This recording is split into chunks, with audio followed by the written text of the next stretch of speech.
Hello everyone. Welcome you all to the Singh Pathshala online classes. So this is the 12th lecture of the basic concepts of chemistry for class 11th students. Okay. So what we have discussed in the very last lecture, that is the lecture 11, we have discussed about we were discussing about the concentration terms. Okay. So the very first concentration term we have discussed already, that is the mass by mass percentage. उसके बारे में हम बात कर चुके थे. अब next concentration term हमें पढ़नी है. तो नेक्स्ट कंसंट्रेशन टर्म कौन सी है? वो है मास बाय वॉल्यूम परसेंटेज. ठीक है, इसका नाम क्या है? सेकंड जो है mass by volume percentage. Mass by volume percent या परसेंटेज, कुछ भी बोलो, बात एक ही है. और इसे क्या बोलते हैं? और इसे परसेंटेज m बाई वी भी बोल सकते हैं, या इसे परसेंटेज w बाई वी भी बोल सकते हैं. w से भी मास को रिप्रेजेंट किया जाता है. तो ये इन तीन तरीके से इसे रिप्रेजेंट कर सकते हैं. अब इसका फॉर्मूला कैसे होता है, या मास बाय वॉल्यूम परसेंटेज कैसे निकालेंगे? Let's suppose for a mixture. ठीक है, कोई एक मिक्सचर है.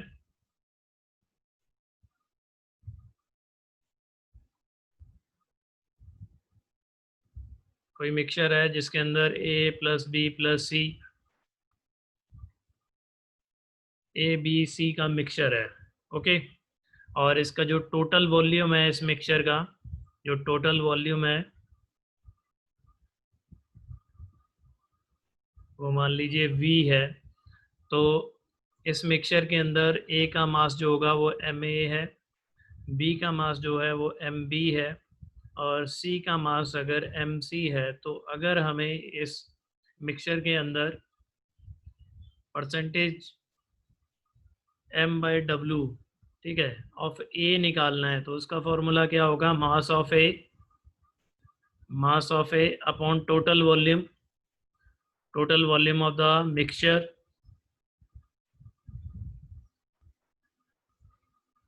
into 100. So this is the formula, we will use it. तो यहाँ पे क्या हो जाएगा? a का मास ma है, टोटल वॉल्यूम v हो गया into 100. तो यहाँ से हमें क्या मिल जाएगा? Percentage m by V of a मिल जाएगा भाई. अब आगे बात करते हैं हम. ऐसे ही b के लिए भी निकाल लेंगे. ठीक है, m बाई वी भी लिख सकते हैं, w बाई वी भी लिख सकते हैं. तो w by V of b will be equal to mass of b upon total volume into 100. Okay. ऐसे ही c के लिए भी लिख सकते हैं, percentage w by we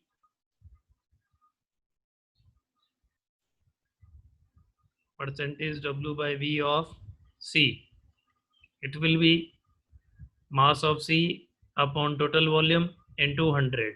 So in this way we calculate the mass by volume percentage. और इसके अंदर अब इनका सबका सम करेंगे अगर. ठीक है, नोट ये है कि जितने भी कंपोनेंट्स होते हैं मिक्सचर के अंदर, ठीक है, यहाँ पे 3 हैं, ठीक है, जिनसे मिक्सचर बना है ए बी और सी, सबकी परसेंटेज w बाई वी को अगर हम ऐड करते हैं तो हमें क्या मिलेगा? हमें 100 मिल जाएगा. टोटल 100 ही आना चाहिए, विल बी इक्वल टू 100. चलिए, अब इसका सिग्निफिकेंस क्या है? ठीक है, अगर हमें कभी दे रखा हो किसी भी चीज़ का परसेंटेज w बाई वी दे रखा हो, ठीक है, या m बाई डब्ल्यू दे रखा हो, तो उससे मतलब क्या है? ठीक है, उससे हम समझेंगे क्या? तो सिग्निफिकेंस क्या है वो भी देख लेते हैं.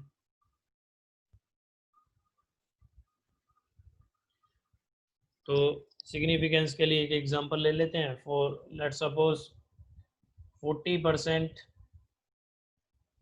m by W H2SO4 solution दे रखा है. इसका मतलब ये हुआ, it means that 40 gram of H2SO4 is present in is present in 100 ml of solution, 100 ml solution के अंदर 40 ग्राम H2SO4 हो सकता है। ओके और देखिए ये परसेंटेज M/W में मास ग्राम में भी हो सकता था, केजी में भी हो सकता था, और जो वॉल्यूम है वो लीटर ml किसी में भी हो सकता था। ठीक है, तो आप बोलोगे सर आपने जो ये 40 gram of H2SO4 present in 100 ml लिखा है, इसे कुछ और भी लिखा जा सकता था। हाँ बिल्कुल लिखा जा सकता था, बट बाय डिफ़ॉल्ट जो हम मानते हैं, ठीक है, बहुत सारे सॉल्यूशंस में जो सॉल्यूशंस के लिए जो मास वगैरह या वॉल्यूम लिया जाता है वो ml या ग्राम में लिया जाता है, तो इसीलिए हम यही मान के चलेंगे कि 40 gram of H2SO4 is present in 100 ml of the solution. Okay, तो आप ऐसे सिग्निफिकेंस से इसकी देख सकते हैं कि मतलब अगर कभी हमें M/W सॉल्यूशन दे रखा है तो उसका मतलब क्या है। Okay, so this is over. Now third concentration term is volume by volume percentage, volume by volume percentage।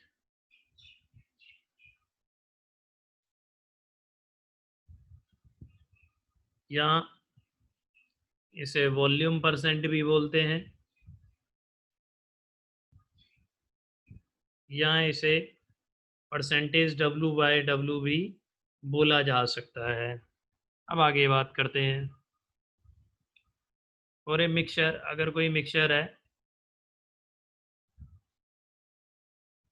A B और सी का, ठीक है, ए बी सी का मिक्सचर है और उसके अंदर ए का वॉल्यूम दे रखा है अगर वी ए, बी का वॉल्यूम वी बी और सी का वॉल्यूम वी सी दे रखा है, तो हम इसका जो टोटल वॉल्यूम हो जाएगा सॉल्यूशन का, टोटल वॉल्यूम ऑफ सॉल्यूशन या मिक्सचर जो भी बोलिए, mixture will be V A plus V B plus V C हो जाएगा। ओके, तो अगर हमें किसी का भी परसेंटेज V/V निकालना है, ये बिल्कुल सिमिलर है जैसे हमने परसेंटेज M/M निकाला था, तो परसेंटेज V/V ऑफ, अगर हमें A का निकालना है तो देन हम इसे लेंगे वॉल्यूम ऑफ ए, इसका फॉर्मूला होगा volume of A upon total volume of mixture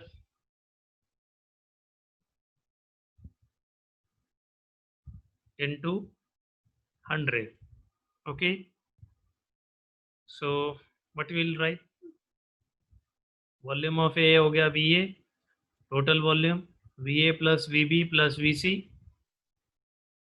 into 100। Okay, ऐसे ही परसेंटेज V/V ऑफ बी भी निकाला जा सकता है। बी के लिए बी का वॉल्यूम लेंगे upon total volume V A plus V B plus V C into 100, और ऐसे ही सी के लिए भी निकाल लेंगे, वो कोई परेशानी नहीं है। और सभी के वॉल्यूम के वॉल्यूम बाय वॉल्यूम परसेंटेज को अगर हम ऐड करते हैं, अगर किसी मिक्सचर में जितने भी कंपोनेंट्स हैं उन सबका अगर वॉल्यूम बाय वॉल्यूम परसेंटेज को ऐड कर दिया जाए, percentage V/V of A plus percentage V/V of B plus percentage V/V of C, अगर सबको ऐड कर दें तो ये जो टोटल इनका समीशन आएगा वो हमेशा 100 के बराबर ही आएगा। ओके, अब इसका सिग्निफिकेंस क्या है उसकी बात कर लेते हैं।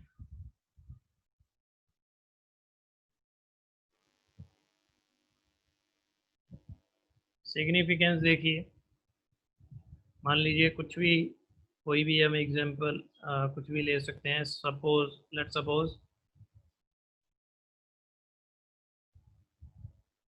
40% V/V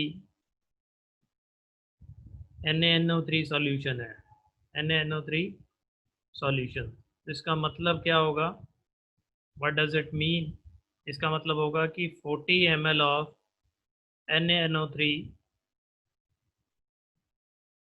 is present in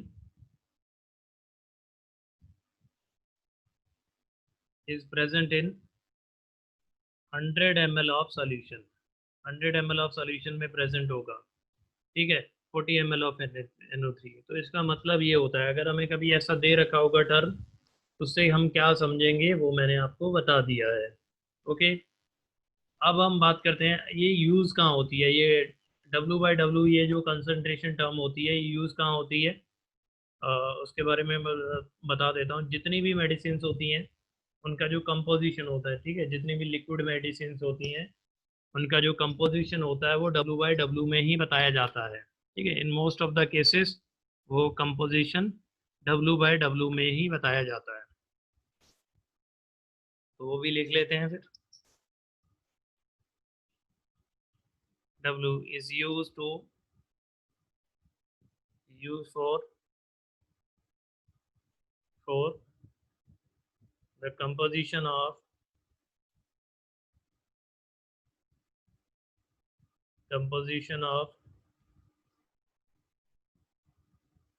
liquid medicines and cosmetics. अगर कॉस्मेटिक का भी कोई सामान है वो लिक्विड है तो उसके अंदर कौन सी चीज कितनी प्रेजेंट है वो परसेंटेज W/W में बताई जाती है। चलिए,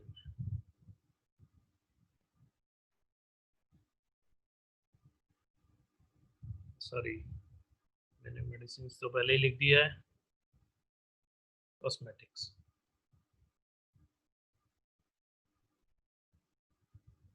ओके, नाउ अब हम आगे बढ़ते हैं। हमारा जो फोर्थ कंसंट्रेशन टर्म है that is mole fraction.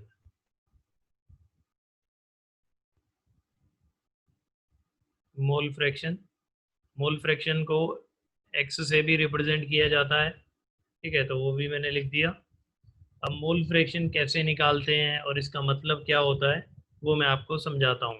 Let suppose again कोई एक मिक्सचर है, ए प्लस बी प्लस सी का मिक्सचर है, और इसके अंदर मान लेते हैं कि ए के मोल्स जो हैं वो Na हैं, बी के मोल्स को N से रिप्रेजेंट किया जाता है भाई, तो ये शायद पता होगा आपको।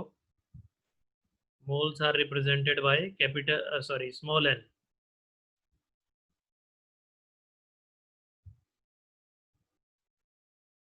तो Na मतलब मोल्स ऑफ ए, Nb मतलब मोल्स ऑफ बी, Nc मतलब हो गया मोल्स ऑफ सी। तो हमें मोल्स अगर पता है तो हम टोटल मोल्स भी निकाल सकते हैं। यहाँ टोटल मोल्स जो होंगे सभी के मोल्स को ऐड कर देंगे, Na plus Nb plus Nc। Okay, now mole fraction कैसे निकालते हैं। अगर हमें ए का मोल फ्रैक्शन निकालना है, ठीक है, तो उसके लिए फॉर्मूला क्या होगा वो देखते हैं। मोल फ्रैक्शन ऑफ ए, उसे हम ऐसे भी लिख सकते हैं, एक्स से भी लिख सकते हैं, which will equal to moles of A upon total moles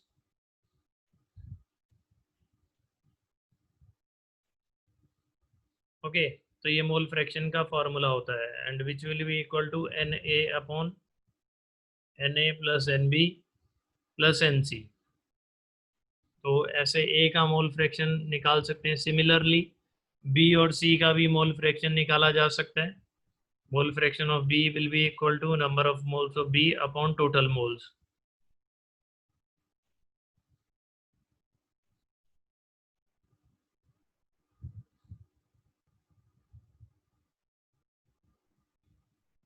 okay, और इसमें मोल फ्रैक्शन ऐसे निकाल लेंगे, इजी है ये। और इसमें भी सभी जितने भी अगर कोई मिक्सचर है उसके सभी कंपोनेंट्स का अगर मोल फ्रैक्शन हम ऐड कर देते हैं तो जो समीशन है उनका वो 1 के बराबर आता है, ठीक है। तो समीशन जो होता है वो 1 के बराबर आता है। तो इसमें मिक्सचर में 3 ही कंपोनेंट है, तो अगर सभी के मोल फ्रैक्शंस को हम ऐड कर देंगे तो 1 के बराबर ही आएगा, ठीक है।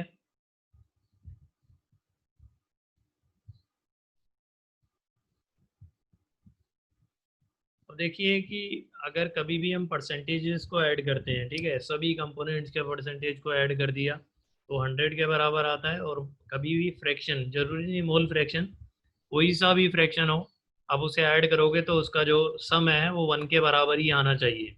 ओके। और यहाँ पे मोल फ्रैक्शन सभी को ऐड करके 1 आ रहा है। दैट मीन्स अगर मिक्सचर में ए भी है, बी भी है और सी भी है, तो कभी भी ए का मोल फ्रैक्शन 1 या 1 से ज़्यादा नहीं आ सकता है, बिकॉज बी का भी कुछ फ्रैक्शन होगा उसके अंदर। ओके। जैसे मैं समझा ही देता हूँ, अगर कोई प्योर लिक्विड हो, ठीक है, फॉर प्योर सब्सटेंस, अगर मिक्सचर में केवल एक ही चीज़ प्रेजेंट हो, ना बी हो, ठीक है, बी भी ना हो और सी भी नहीं है अगर उसके अंदर, तो इसके लिए जो टोटल मोल्स होंगे, वो भी एक ही मोल्स ही होंगे। ठीक है, तो यहाँ पे मोल फ्रैक्शन ऑफ ए का अगर हम फॉर्मूला लगाएंगे तो N A upon total moles लिखते थे हम। यहाँ पे बी और सी तो है ही नहीं, तो यहाँ पे जो हमारा मोल फ्रैक्शन आ जाएगा 1 आ जाएगा। मतलब 1 मोल फ्रैक्शन तभी आएगा जब कोई प्योर केवल एक ही चीज प्रेजेंट है। ठीक है, और प्योर सब्सटेंस अगर केवल एक ही चीज प्रेजेंट है तो उसका मोल फ्रैक्शन 1 होगा। और इस मोल फ्रैक्शन 1 का मतलब ये हो गया कि उसके अंदर कोई और चीज ऐड नहीं है। चलिए, ओके, अब आगे चलते हैं भाई। नाउ, और ये भी याद रखना कि मोल फ्रैक्शन की वैल्यू कभी 1 से ज़्यादा नहीं आ सकती, मैक्सिमम 1 आ सकती है अगर कोई कंपाउंड प्योर हो। तो नोट ही लिख लेते हैं, इससे आपको आंसर का भी पता लग सकता है आपका कि आपने सही किया है या गलत किया है।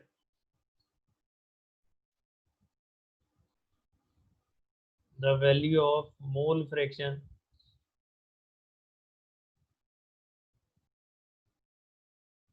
कैन नॉट एक्सीड 1, 1 से ज़्यादा नहीं हो सकती है।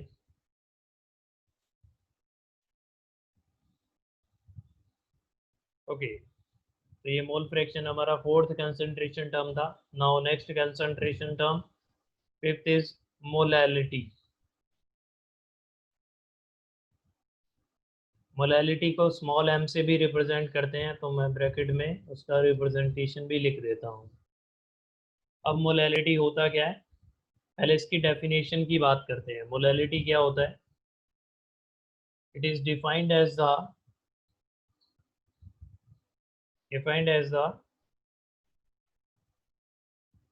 Number of moles of solute present in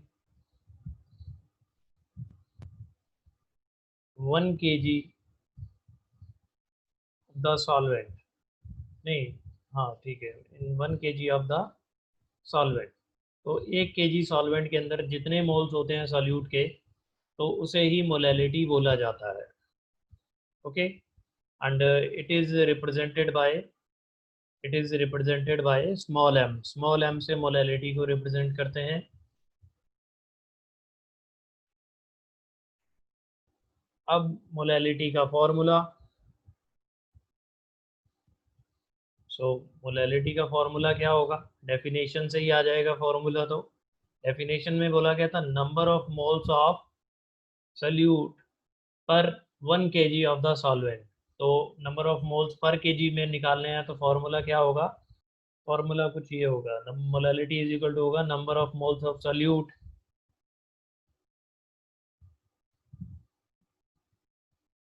number of moles of solute upon mass of solvent in KG. और अगर केजी मास लेते हैं तो ये फॉर्मूला हो जाएगा। अब शॉर्ट फॉर्म में अगर मैं लिखना चाहूँ इस फॉर्मूले को, तो मोलैलिटी को एम से रिप्रेजेंट करते हैं, स्मॉल एम से, वो लिख दिया। Number of moles of solute, तो मैं से एन सॉल्यूट लिख देता हूँ, upon mass of solvent in KG. तो मास ऑफ सॉल्वेंट, तो एम सॉल्वेंट लिख देता हूँ इन केजी। ओके, इन केस अगर मास ग्राम में दे रखा हो सॉल्वेंट का, तो वो कैसे ये फॉर्मूले को भी मॉडिफाई कर सकते हैं हम। अगर मास ग्राम में दे रखा हो, if mass of solvent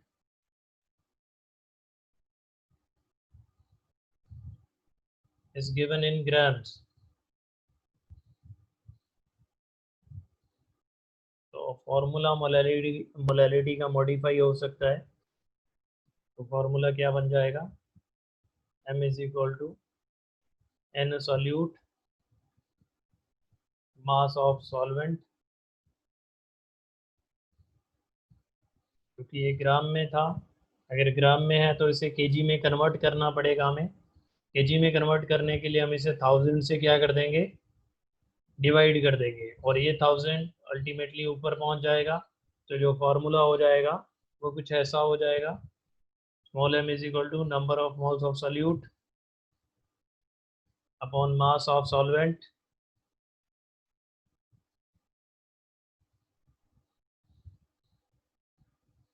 into 1000। तो ये फार्मूला हो जाएगा भाई। अब मोलैलिटी की यूनिट्स की बात करें, ठीक है, तो ऊपर जो फार्मूला लिखा था हमने, यहाँ से हम यूनिट भी दे सकते हैं इसकी। यूनिट मोलैलिटी की हमें देखनी है, ठीक है, यूनिट ऑफ मोलैलिटी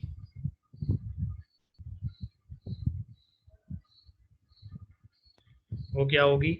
तो यहाँ पे देखिए मोल्स की यूनिट क्या होती है, मोल्स की यूनिट तो मोल ही होती है, और नीचे जो मास है सॉल्वेंट का वो केजी में दे रखा है। तो यूनिट जो आएगी मोलैलिटी की, जो यूनिट आएगी वो आएगी मोल पर केजी, या केजी इनवर्स भी लिख सकते हैं इसे, या पर केजी भी लिख सकते हैं आप।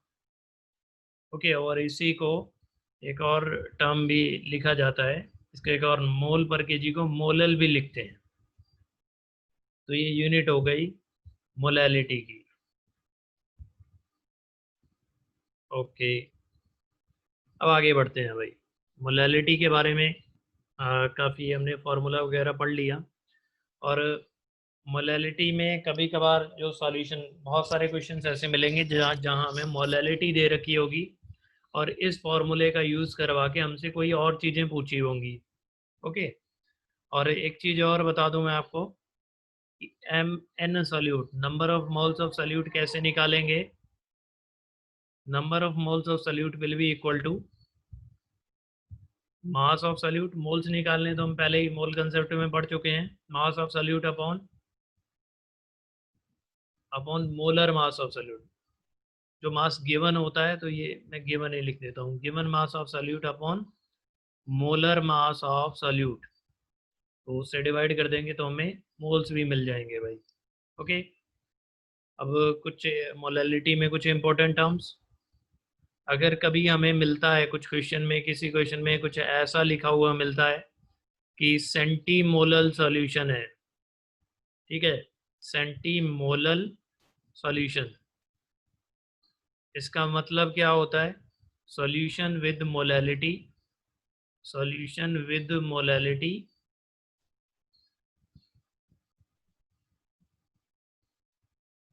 Is equal to 10⁻⁻²। सेंटी के लिए जो प्रीफिक्स होता था, सॉरी मल्टीपल जो होता था सेंटी के लिए, वो 10⁻⁻² होता था। तो सेंटीमोलर सॉल्यूशन की मोलैरिटी जो होती है वो 10⁻⁻² मोलल होती है, यहाँ इसे 0.01 मोलल भी लिख सकते हैं। ओके, ऐसे ही ज़्यादातर क्वेश्चंस में एक टर्म और यूज होती है, डेसीमोलल सॉल्यूशन। सो डेसीमोलल सॉल्यूशन का मतलब होता है solution with molality, solution with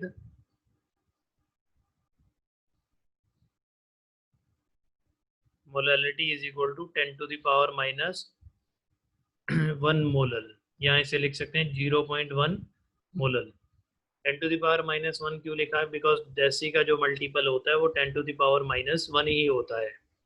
okay, तो ये कुछ इंपॉर्टेंट चीज़ें थी मोलैलिटी के बारे में। सिंपल फार्मूला यूज़ करना है, अगर हमें कभी मोलैलिटी दे रखी होगी, ठीक है, बाकी चीज़ें निकालनी होंगी, तो इसी फार्मूले का यूज़ करके हम बाकी जो चीज़ें हैं उन्हें निकाल सकते हैं, डिटरमाइन कर सकते हैं।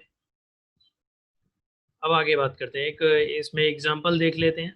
सो आई राइट द एग्जांपल, ठीक है, क्वेश्चन देख लेते हैं इसका। तो क्वेश्चन है, कैलकुलेट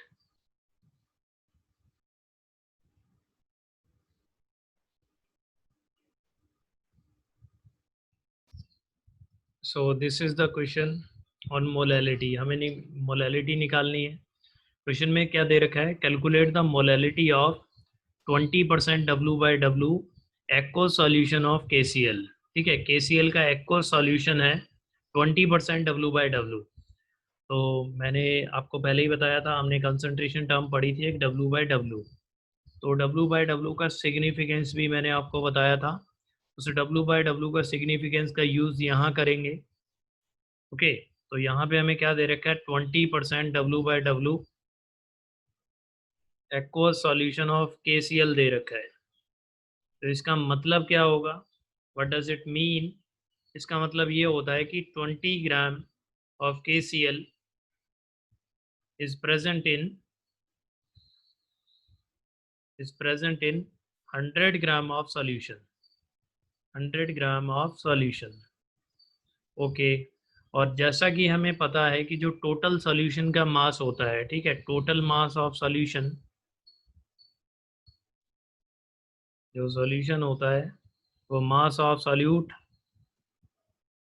प्लस सॉल्वेंट के बराबर होता है, प्लस मास ऑफ सॉल्वेंट। तो हमने यहाँ पे बोला है, ऊपर हमने लिखा था कि 20 gram of KCl is present in 100 gram of solution. तो इसकी जगह हम कुछ और भी लिख सकते हैं। हम ये भी, इसके अंदर 100 ग्राम ऑफ सॉल्यूशन में 20 ग्राम तो KCl ही है, तो इसकी जगह हम ये लिख सकते हैं कि is present in 80 gram of solvent. Okay, यहाँ पे हम लिख सकते हैं present in 20 gram of KCl is present in 80 gram of solvent. Solvent यहाँ पे क्या है, एक्व सोल्यूशन है। तो एक्व सोल्यूशन का मतलब वाटर सॉल्वेंट है। तो 80 ग्राम ऑफ वाटर में प्रेजेंट है। ओके, तो ये हमें परसेंटेज W/W से ये डाटा मिल गया। तो अब हमें चाहिए क्या, मोलैलिटी का फॉर्मूला देखेंगे, उससे हमें पता लगेगा कि हमें चाहिए क्या। मोलैलिटी इज इक्वल टू होता है number of moles of solute upon number of moles of solute upon mass of solvent in kg। Okay, तो यहाँ पे मास सॉल्वेंट का कितना दे रखा है, मास तो हमें पता ही लग गया सॉल्वेंट का 80 ग्राम, तो उसे हम केजी में कन्वर्ट कर लेंगे, वो कोई इशू नहीं है। बट हमें पहले क्या निकालना है, हमें मोल्स ऑफ सॉल्यूट निकालने हैं, सॉल्यूट के मोल्स निकालने हैं। सॉल्यूट का मास तो हमें पता है, ठीक है, 20 ग्राम KCl है। ओके, तो हमें इसके मोल्स निकालने हैं। तो number of moles of KCl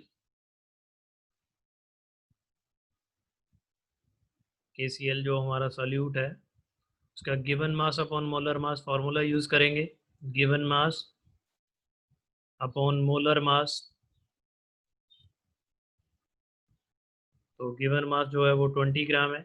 KCl का मोलर मास कितना है, KCl का मोलर मास निकालने के लिए अब उसका फार्मूला मास अगर निकाल लो तो वो मोलर मास के बराबर ही होता है। ठीक है, तो फॉर KCl का जो फार्मूला मास होगा,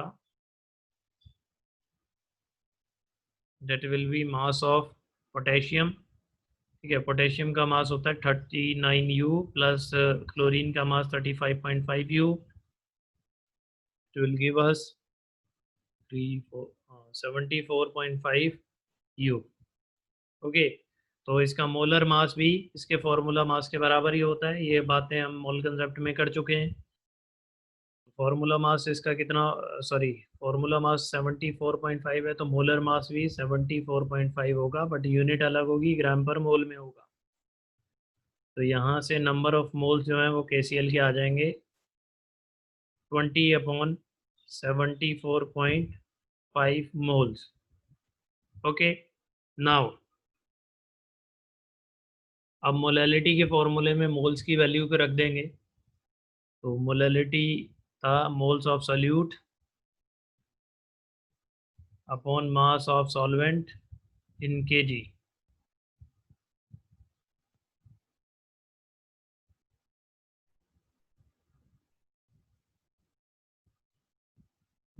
तो यहाँ पे हमने मोल्स को रख दिया, मोल्स की वैल्यू रख देंगे। This was the moles okay, unit भी लिख देंगे साथ में, plus mass of solvent in KG. Solvent का मास 80 ग्राम था, 80 ग्राम को अगर 1000 से डिवाइड कर देंगे तो ये केजी में कन्वर्ट हो गया। तो इसे सॉल्व करने पे फिर हमें मोलैलिटी मिल जाएगी। ओके, तो इसे सॉल्व करेंगे, कुछ वैल्यू आएगी और उसकी यूनिट होगी मोलैलिटी की मोल पर केजी, मोल केजी इनवर्स। तो ऐसे मोलैलिटी निकाल सकते हैं। तो अब हम आगे बढ़ते हैं भाई हमारे नेक्स्ट कंसंट्रेशन टर्म की तरफ। So our next concentration term, I think sixth concentration term जो है हमारा, वो है मोलैरिटी। ठीक है, ये काफ़ी इंपॉर्टेंट है मोलैरिटी। मोलैरिटी को कैपिटल एम से रिप्रेजेंट करते हैं, वो भी मैं लिख दिया। अब इसकी डेफिनेशन क्या है? It is defined as the moles of solute present in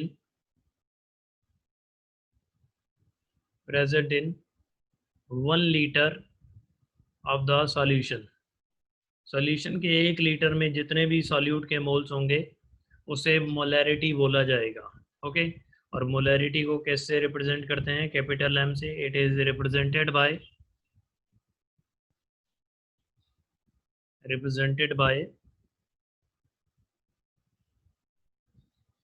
capital M.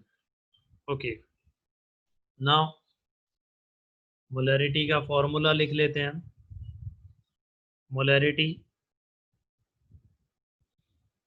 Capital M is equal to number of moles of solute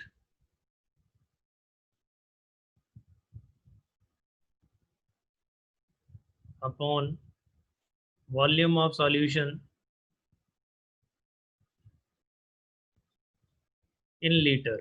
ठीक है, वॉल्यूम सॉल्यूशन का किस में होना चाहिए? लीटर में होना चाहिए।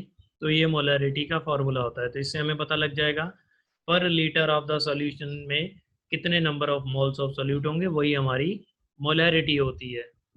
अब इसके यूनिट की बात कर लेते हैं। इसकी यूनिट क्या होगी? मोलैरिटी की यूनिट क्या होगी? तो राइट हैंड साइड पे मोल्स की यूनिट ऊपर तो मोल ही होगी, और नीचे वॉल्यूम की यूनिट लीटर में लेना है तो लीटर होगी। तो यहाँ से जो यूनिट आ जाएगी मोलैरिटी की, डेट विल बी मोल पर लीटर, या जिसे हम मोल लीटर इनवर्स भी लिख सकते हैं और इसे मोलर भी बोलते हैं। ठीक है, तो कैपिटल एम भी इसकी यूनिट में यूज होता है और इसे मोलर बोलते हैं।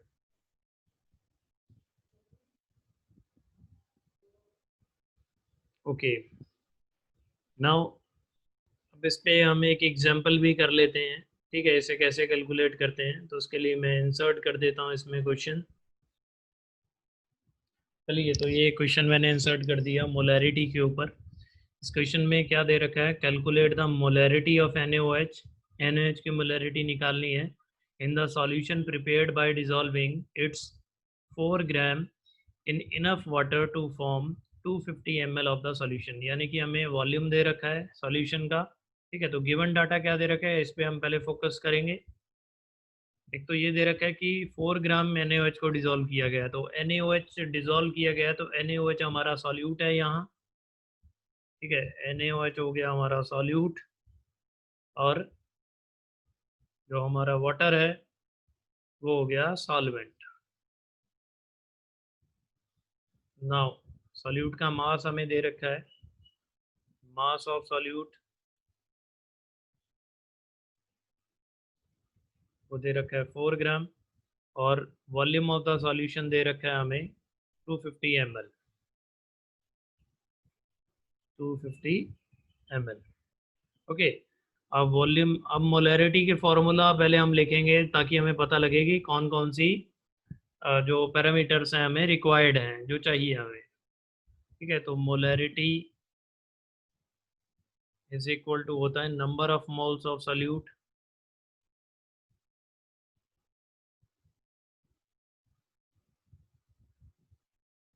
Upon volume of solution in litre. Volume of solution in litre. Okay, तो अब देखिए फॉर्मूले में हमें मोल्स चाहिए सॉल्यूट के, हमें मोल्स तो दे नहीं रखे हैं बट मास दे रखा है सॉल्यूट का, और सॉल्यूट हमें पता भी है क्या है, सॉल्यूट है NaOH। तो मोल्स का फॉर्मूला लगा के यहाँ से मोल्स तो निकल सकते हैं, ठीक है। मोल्स के लिए हम क्या करते थे, मोल्स ऑफ NaOH अगर हमें निकालने हैं तो that will be equal to given mass of NaOH, given mass of NaOH upon molar mass of NaOH।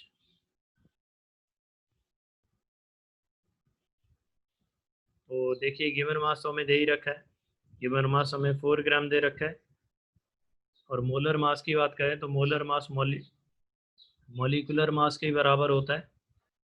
तो मॉलिक्यूलर मास ऑफ NaOH की अगर बात करते हैं तो Na का मास 23U प्लस ऑक्सीजन का मास 16U प्लस हाइड्रोजन का मास 1U, इन सबको ऐड करेंगे तो ये आ जाएगा 40U। तो जो मोलर मास होता है वो मॉलिक्यूलर मास के मैग्नीट्यूड में बराबर ही होता है, बट यूनिट अलग होगी। तो मोलर मास होगा 40 ग्राम पर मोल। तो यहाँ से जो हमारा आंसर आएगा, यहाँ से हमारा आंसर आ जाएगा 0.1 मोल। तो हमें NaOH के मोल्स मिल गए। अब जो टास्क बचा है कि हमें volume of solution in litre में चाहिए, तो वो भी इजी है। हमें वॉल्यूम ऑफ सॉल्यूशन 250 ml दे रखा है, ml में दे रखा है। इसे हम क्या करेंगे, 1000 से डिवाइड कर देंगे तो it will give us 1/4 litre. तो ये लीटर में कन्वर्ट हो गया। तो अब वैल्यूज को पुट कर देंगे, मोलैरिटी आ जाएगी 0.1 mole upon volume of solution in litre, ये 1/4 लीटर। तो यहाँ से हमारी मोलैरिटी की वैल्यू आ जाएगी 0.4 मोल लीटर इनवर्स। ओके, या इसे क्या बोलते हैं, इसे मोलर भी बोल सकते हैं, ठीक है। तो मतलब कुछ ऐसे भी लिख सकते हैं, हम इसे 0.4 मोलर भी लिख सकते हैं।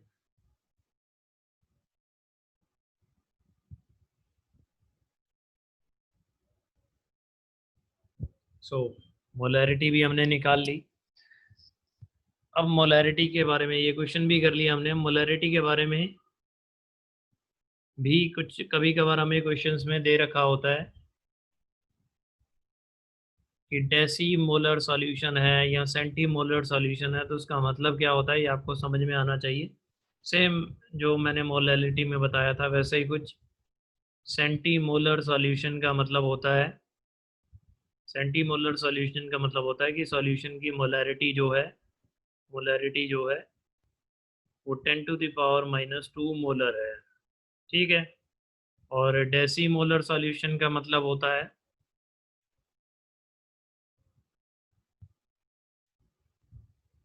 कि जो मोलैरिटी है वो 10⁻⁻1 है।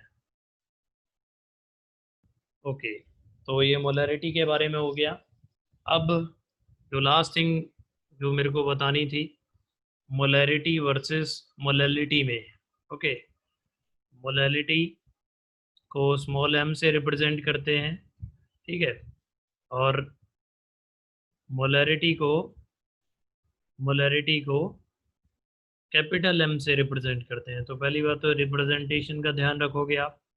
दूसरी बात क्या है कि मोलैलिटी का जो फॉर्मूला होता है, मोलैलिटी का फॉर्मूला होता है number of moles of solute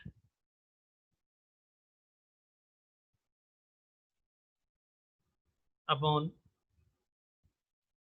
mass of solvent in kg। तो ये मोलैलिटी का फॉर्मूला था, और मोलैरिटी का फॉर्मूला था number of moles of solute upon volume of solution in litre. तो ये मोलैरिटी का फॉर्मूला था। देखिए अगर टेम्परेचर की बात करें, अगर टेम्परेचर बढ़ाते हैं हम या घटाते हैं तो इन दोनों में से कंसंट्रेशन टर्म्स कौन सी वेरी करेंगी, ठीक है। तो मोलैलिटी के फॉर्मूले में मोल्स हैं और मास है केवल, ठीक है। यहाँ पे मास ऑफ सॉल्वेंट है और मोल्स, मोल्स भी किसके बराबर होते हैं, मोल्स होते हैं गिवन मास अपॉन मोलर मास के बराबर। तो यानी कि मोलैलिटी के फॉर्मूले में केवल मास ही है, ठीक है, केवल मास ही है मोलैलिटी के फॉर्मूले में, और मास कभी टेम्परेचर से चेंज नहीं होता है, ठीक है, मास तो कांस्टेंट रहता है। तो हम ये बोल सकते हैं कि टेम्परेचर चेंज करने से मोलैलिटी पे कोई फर्क नहीं पड़ेगा, मोलैलिटी विल नॉट चेंज। तो हम ये लिख सकते हैं कि molality is independent of temperature. Temperature independent होती है मोलैलिटी, इज टेम्परेचर इंडिपेंडेंट, तो ये बोला जा सकता है।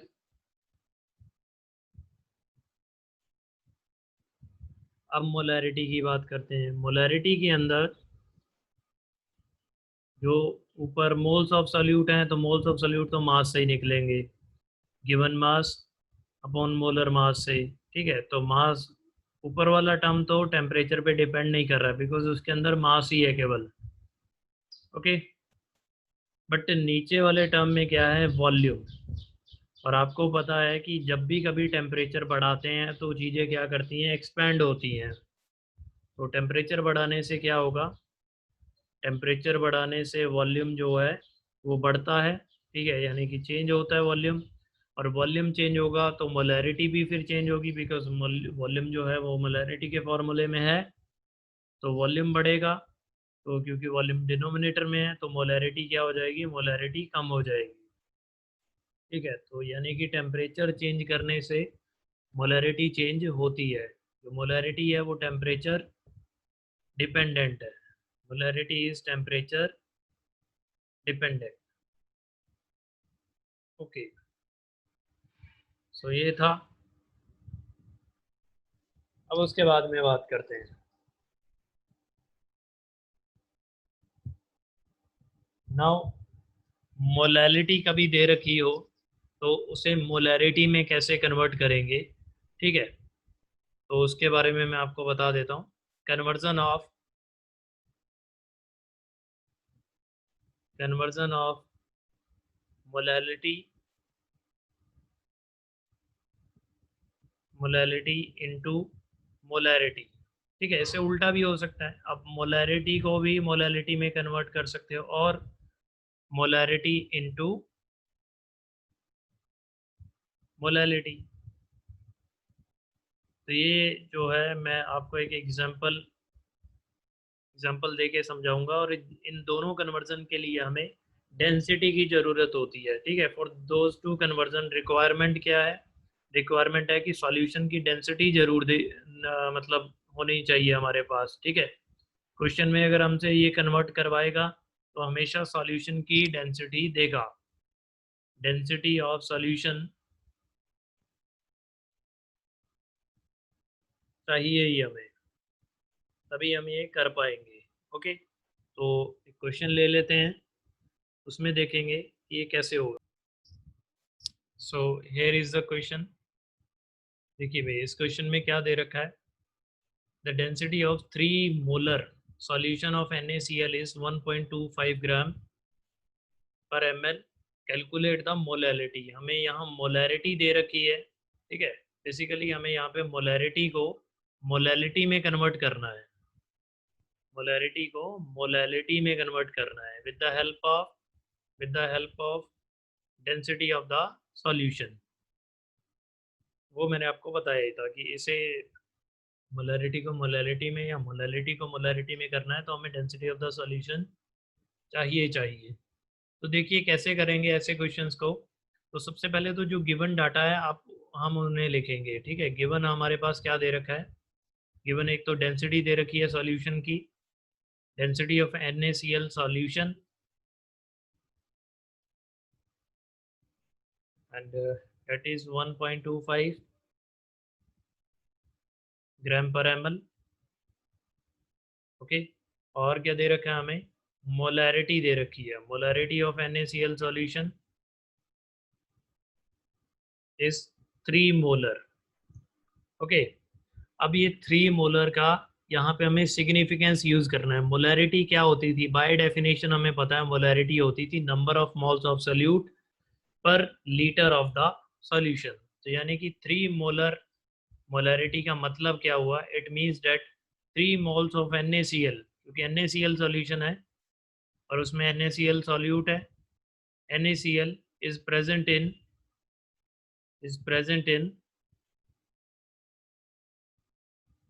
1 लीटर, या इसे 1000 ml भी लिख सकते हैं, 1000 ml ऑफ NaCl सॉल्यूशन। तो इसका मतलब ये होता है भाई। अब देखिए, तो ये हमें सिग्निफिकेंस किसका पता लग गया, ये मोलैलिटी का हमने सिग्निफिकेंस लिख लिया। तो यहाँ से हमें क्या चीज़ें पता लग गई, हमें ये भी पता लग गया कि मोल्स ऑफ सॉल्यूट कितने हैं, NaCl के मोल्स हमें पता लग गए 3।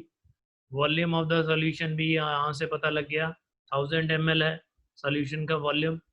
बट हमें मोलैलिटी के लिए चाहिए क्या, वो अभी हमें इस फॉर्मूले से पता लगेगा। मोलैलिटी का फॉर्मूला होता है number of moles of solute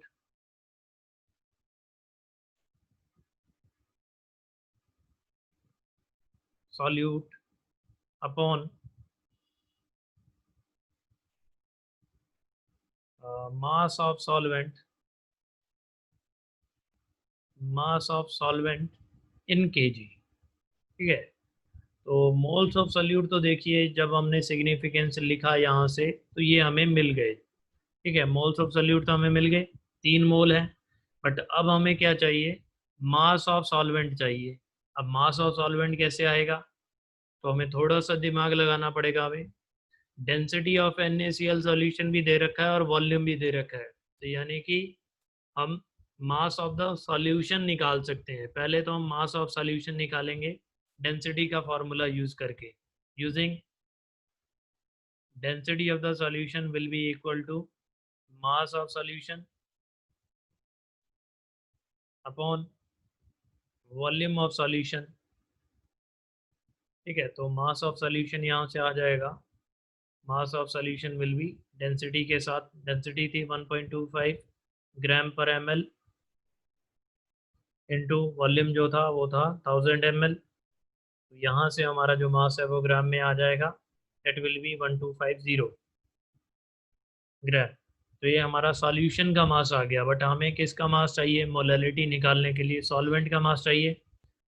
तो सॉल्वेंट का मास निकालने से पहले, सॉल्वेंट का मास अगर हमें निकालना है तो हमें सॉल्यूट का मास भी निकालना पड़ेगा। सॉल्यूट के मास को सॉल्यूशन के मास से जब माइनस कर देंगे तो हमें सॉल्वेंट का मास मिल जाएगा।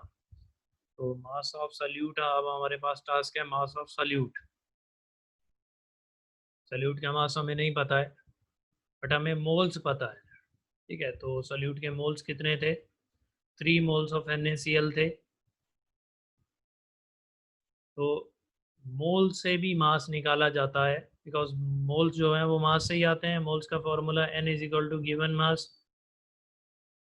Upon given mass in gram upon molar mass. जब हम करते थे तो यहाँ से हमें ये जो गिवन मास है यही मास होता था, ठीक है, जिससे हम मोल्स निकालते थे।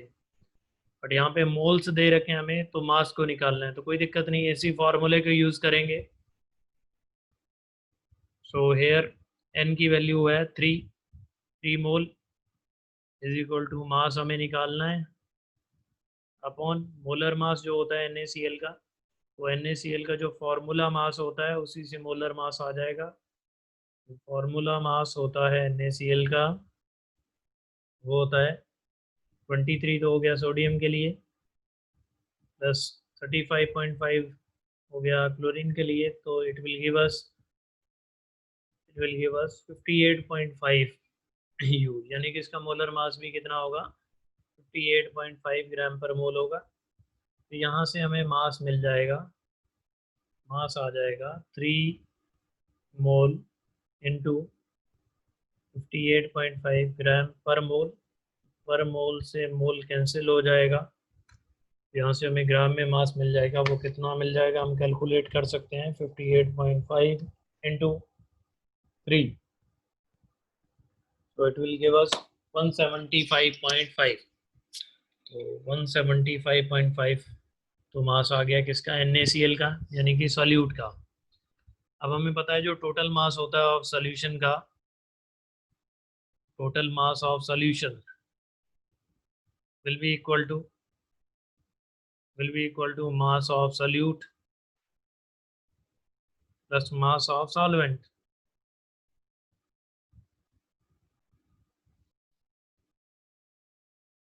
टोटल मास सॉल्यूशन का हमने पीछे देखा था, डेंसिटी से जो निकाला था 1250 ग्राम, और मास ऑफ सॉल्यूट हमें पता है 175.5 ग्राम। तो मास ऑफ सॉल्वेंट भी आ जाएगा भाई, यहाँ से मास ऑफ सॉल्वेंट आ जाएगा, जो कि हमें मोलैलिटी निकालने के लिए चाहिए था।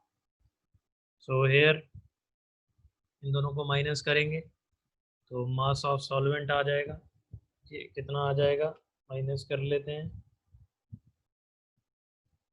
ये हमें मिलेगा 1074.5 ग्राम। और हमें मास जो है सॉल्वेंट का केजी में चाहिए, तो इसे 1000 से जब डिवाइड कर देंगे हम, तो ये हमारा आंसर जो है वो केजी में भी आ जाएगा, इट विल बी 1.0745 केजी। तो मास ऑफ सॉल्वेंट भी पता लग गया, मोल्स भी सॉल्यूट के पता लग गए, तो हम मोलैलिटी निकाल सकते हैं। इसी फॉर्मूले में मैं वैल्यूज को पुट कर देता हूँ।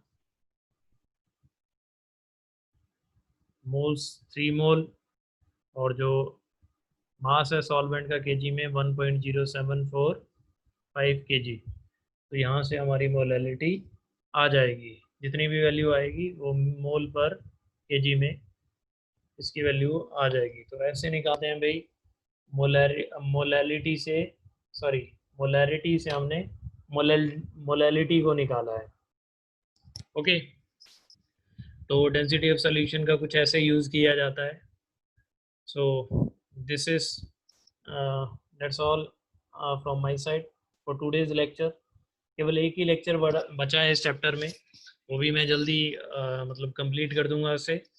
ओके, और इससे रिलेटेड आप क्वेश्चंस कर सकते हैं, इससे रिलेटेड जितने भी क्वेश्चंस होंगे वो आप कर सकते हैं। Molarity, mole fraction, concentration term से बहुत सारे क्वेश्चंस को पूछा जाता है। तो ये आप जो NCERT बुक है अपनी, बैक एक्सरसाइज उसकी सॉल्व कर सकते हैं। ओके, अगर किसी को भी डाउट होगा तो वो कमेंट सेक्शन में लिखेगा भाई। Okay, thank you very much, that's it.